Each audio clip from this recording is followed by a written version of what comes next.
On en parle avec notre invitée Edwige Diaz, députée de la Gironde, vice-présidente du Rassemblement national. On l'a entendu tout à l'heure, plusieurs partis de gauche, la France insoumise, les écologistes, appellent à la mobilisation le 10 septembre prochain. Qu'en dit le Rassemblement national ce matin? Bonjour, merci pour votre invitation.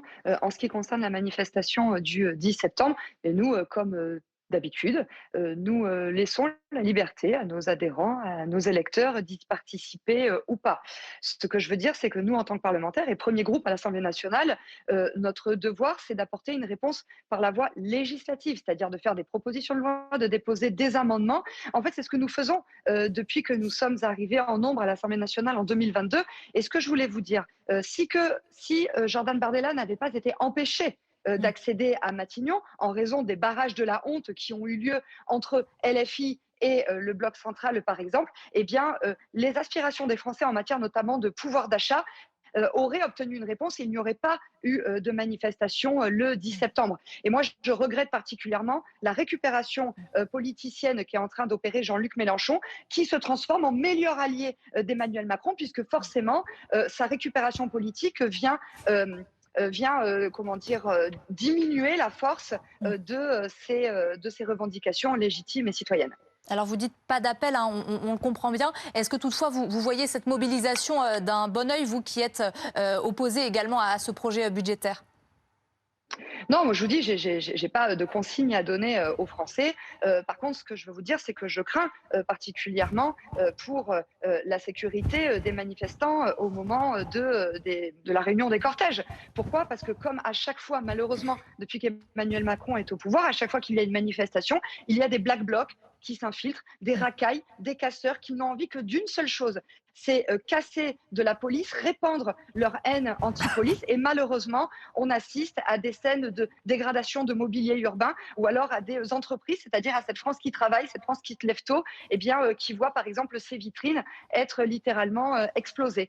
Mais Donc madame, voilà, c'est vrai que j'aurais vraiment aimé que Jordan Bardella soit Premier ministre l'année dernière. Ça nous aurait évité d'avoir ces craintes et surtout d'avoir des Français qui souffrent et qui soient obligés d'exprimer leur désarroi par la rue. justement, madame Diaz, il y a près de 2 Français sur 3 qui se disent favorables à cette mobilisation. Est-ce que vous les entendez? Exactement, c'est pour ça que je vous dis que nous n'avons pas donné de consigne de vote. Et je veux dire à ces Français que depuis que nous sommes élus à l'Assemblée nationale autour de Marine Le Pen, nous combattons chaque jour pour leur redonner du pouvoir d'achat, pour rétablir la sécurité, pour redonner un souffle démocratique à notre pays.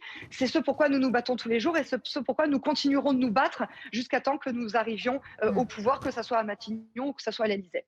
Alors je voulais aussi vous faire réagir, Edwige Diaz, aux propos de François Bayrou. Il dit « Toutes les mesures peuvent encore être discutées ». Par exemple, il cite les 2 jours fériés. Est-ce que vous allez encore discuter avec le Premier ministre ou est-ce que c'est trop tard? Non, nous sommes un parti républicain, donc à chaque fois que nous sommes invités à opérer des discussions, nous répondons à cette invitation. Donc en fait, nous allons, comme chaque année, présenter à Monsieur Bayrou un contre-budget. D'ailleurs, je vous rappelle que Marine Le Pen, il y a quelques semaines, a adressé une lettre à Monsieur Bayrou pour l'alerter sur la dangerosité de son budget et en tout cas sur l'impopularité.